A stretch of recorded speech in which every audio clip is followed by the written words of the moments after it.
Hey, how's it going, guys? My name is Richard Moglen, and welcome to another Stock Market Outlook video. As usual, we'll look at each day of the major indexes from this past week, the QQQ and the SPY. Then we'll check up on a few more relevant ETFs that I look at every single weekend. And then we'll look at a couple stocks that are actually bucking the trend and making gains while the overall market is in this choppy period. And then to round off the video, as usual, we'll look at the IBD Big Picture article and the Wishing Wealth blog. So starting with the QQQ, you can see that on this Monday, we actually had a very good day in the market. During the past Friday, we had a very strong showing, and that continued the next day. So we ended right near the top of the day's range, which is a very positive sign. And we actually had a green dot on all the major indexes and also a Bollinger Band dot as well. So it looked like we could be starting a good rally and actually get going this week and have that fall through day. But it was too early to make that call yet because the fall through day has to happen on the fourth day of the rally or later. But anyway, as good as that Monday was, Tuesday was very disappointing, and we basically brought us all the way back down to earth. And recognizing that there's still a lot of uncertainty out there. Anyway, it ended right near the low of the day's range, which isn't a good sign. But then on this Wednesday, the market kind of bounced back and had another very volatile day where we were up 4%. And then on this Thursday, nothing much happened apart from that big gap down, and there wasn't anything instructive to say with that. And then on this Friday, we kind of had a mixed signal. Mixed because we gapped all the way down a whole bunch, but then we actually rallied into the weekend, which I thought was very surprising because of all that uncertainty going on with news at the weekend. Why would people want to keep their shares? But nevertheless, the market does what it wants, and we rallied and ended near the high of the day's range, even with that gap down. And still, we closed slightly above the previous week, but that doesn't really explain and show the volatility that we had during that week. So looking at the weekly bar, you can see that we didn't really change much overall from the open to the close, but that doesn't give the whole picture because we had up days 4%, down 5%, etc. So that's what the QQQ looks like. And let's quickly go to a guppy chart. So this is weekly. I want to show daily. And this, I think, explains very well the choppiness that we are seeing. There's no clear trend here. The blue moving averages are right near the red, and there's neither a clear downtrend or uptrend. And what I'm going to wait for is another clear red, white, blue pattern right here, like right here previously in October. And that's when I'm going to get aggressive and start adding new positions. But until then, I'm waiting for that solid follow through day and for that clear trend to emerge. So that's what the daily guppy chart looks like. And let's go to a weekly. This is still daily.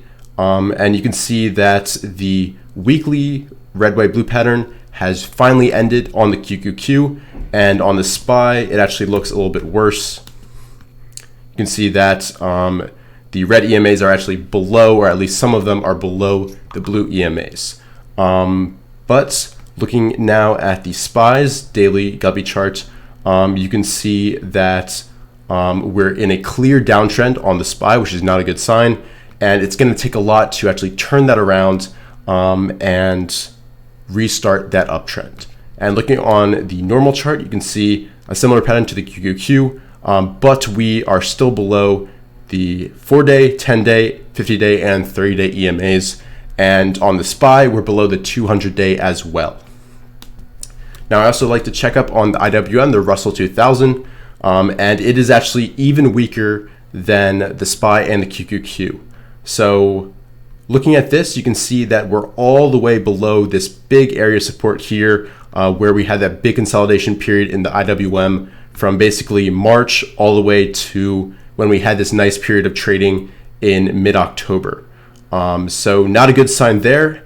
And this looks pretty weak, honestly. You can see this big downturn when all the indexes were down, but it seems like the mid-cap names were being hit the hardest. And looking at the daily guppy chart, you can see a very weak blue, white, red pattern right here. And once again, it's going to take a lot to turn this around and start another uptrend. Now, I also want to look at GLD, which is gold, and let's look at a normal chart. So usually gold does pretty well during uncertain times, and that's exactly what's happening here. And if you go back to the daily guppy chart, you can see a clear red, white, blue pattern, and this is still a strong trend. And right now, the short-term trend for gold is up. So the last ETF that I like to check up on is the FFTY, which is the Innovator IBD 50 ETF, which you can see looks pretty similar to how the QQQ is doing. And definitely those are usually pretty correlated. And you can see that on this Friday as well, it finished near the high of the day, but it is still in a downtrend at this time and is experiencing a lot of volatility. So as for now, I am on the sidelines. I'm completely in cash, and I'm waiting for that follow through day, the start of another uptrend before I really get aggressive and buy individual stocks. So speaking of individual stocks, let's go ahead and look at kind of my relative strength list that I put out this past weekend. And basically, I'm trying to find stocks that are doing well relative to the overall market, because hopefully when the overall market resumes that uptrend, these stocks are really going to take off. So overall, you had 19 of these 48 stocks that actually gained something this past week, which kind of shows you that the market is doing pretty badly, because that's well below a 50% success rate.